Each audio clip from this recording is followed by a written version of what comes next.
Magandang araw mga kalapatids. Ako si Jaime Lim, kasalukuyang Chairman of the Board ng PHA, ang Philippine Homing Pigeon Association Incorporated.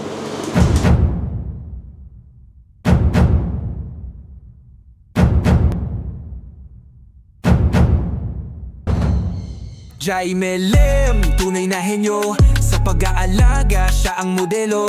Sipag at tiyaga, kaalaman ay wasto, lahat ng tinuruan panalo sa... Itong araw na ito, isalaysay ko sa inyo kung paano nag-umpisa sa pagkakalapate. Bata pa ako, mga 6 years old, mahilig na ako mag-alaga ng mga hayop. Ang alaga ko noon, mga manok, pato, at malilit na isda sa aquarium. Nung nasa high school ako, binigyan ako ng lola ko ng mga native na kalapate pang-alaga na kakatayin ng nanay ko para ulamin namin. So nag-alaga ako ng mga kalapate na native up to college. May kaklase akong nag-aalaga ng racing pigeon na nung pumunta ako sa bahay nila, nakita ko.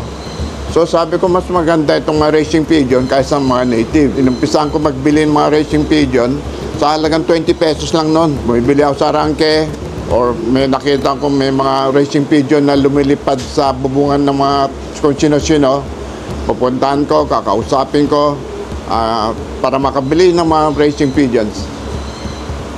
Hanggang naparami ko mga racing pigeon ko, binibenta ko naman. Then, noong 1980s, nag-start ako mag-alaga ng Fancy Pigeon. Meron ako sa farm na punong-puno mga Fancy Pigeons at naisipan kong puntahan si Victor Lim, uncle ko, para humingi ng mga Jacobin Pigeons kasi nung bata pa ako, marami siyang mga Jacobin na napakaganda. Nung pinuntahan ko siya sa bahay, sabi ng Uncle Victor Lim, wala na akong Jacobin Pigeons, nasa Racing Pigeon ako. Nung panahon na yan, wala akong alam tungkol sa Racing Pigeon. Wala akong alam sa Racing Pigeon Club. Kala ko alaga-alaga lang, ganun lang ang Racing Pigeon. So, pinasok niya ako sa PHA at naging member ako ng PHA 1981. Binigyan niya ako ng 20 ibon na ikarera. Ang 2 ibon doon, ang huling number ng band number is 51 at 52. Ang band number is PHA 82, 823951 at 52. So sa umpisa pa lang, sinabihan niya ako, yung 2 ibon niya gagawa. So totoo naman. Nung sumali ako sa PHA, yung 2 magkapatid na yan, from start of the race hanggang matapos ang karera, ang ganda ng performance ng 2. So, doon ako naniniwala sa bloodline. Yung ginawa ko, sinali ko yung si 51 sa Basco. Hindi siya nakauwi. So, tinabi ko si 52 at ang pangalan niya naging Crack 52. So, from there on, siya naging number 1 foundation cock ko. Ang mga na-produce ni Crack 52, napakarami, halos lahat ay winners. Line na binigay ni Victor sa akin, hindi lang 2 ibon na line 52 ang binigay ni Victor Lim sa akin. Ang dami niya binigay sa akin, mahigit 10 na kapatid ni Crack 52, lahat nag-perform. So talagang bloodline ang nagpanalo sa mga kalapate. And meron pa isang ibon, si Fabulous 83, nag-champion din. So, ang ginawa ko kay Fabulous 83, breed ko at nagkaroon ako ng isang winner, Tacloban champion. So, ginawa kong flying machine. So, with si flying machine, tsaka si Crack 52, ang ginawa kong foundation cock ko. From Crack 52, nag-ship breeding pa ako. Then, from flying machine, nag-ship breeding na ako. Sa Crack 52 line, nag-ship breeding ako to F6. And lahat nagpa-perform. So, really, the line ng Crack 52 at flying machine.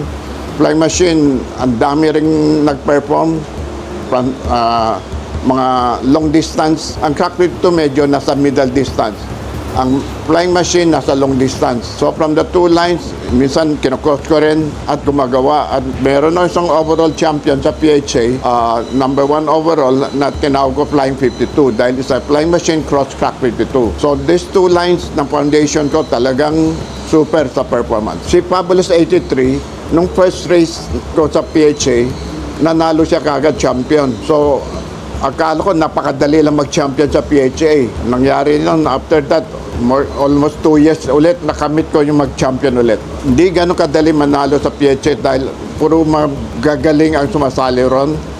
And mga dedicated sa pag-alaga ng kalapati nila. And the bloodline they import, puro matitindi. So nag-umpisa akong magkalapati, 1981. So more likely, almost 45 years na ako nasa larangan ng racing pigeon. And I've been with PHA for almost 45 years na rin. I think PHA is the most prestigious club here in the Philippines. Yung transparency nila, the way they handle mga races and mga prizes. And I can assure you, at PHA, talagang walang dayaan doon. Even us, mga kumpare, pag meron, let's say, nakalimutan ng mga lop boys namin, DQ kami. 3 beses na na DQ sa PHA, tinatanggap ko, mali ng tao ko. So sa PHA, everything's fair, transparent, and I can assure you, sa PHA, walang dayaan yun. Sa PHA, yung stamping, yung inner ring, yung mga sinisil namin mga band numbers on 2-day race, there's some example na kung paano kahigpit ang PHA. Next time we're coming up maybe with invisible ink la, rather than stamping. So we're trying to improve every time, how to improve and how to avoid na meron mag-cheat sa PHA. I've been into racing pigeon not only here in the Philippines, pati sa abroad. Sumasali kami sa OLR, one lop race, kung saan meron sa South Africa, sa Victoria Falls, sa Thailand, mostly sa Thailand sumasali kami. And any place na pwede kami sumali na mapadala namin ibon namin, I want to join. Dahil mas sarap magkarera sa abroad, mga OLR, mga one lop race.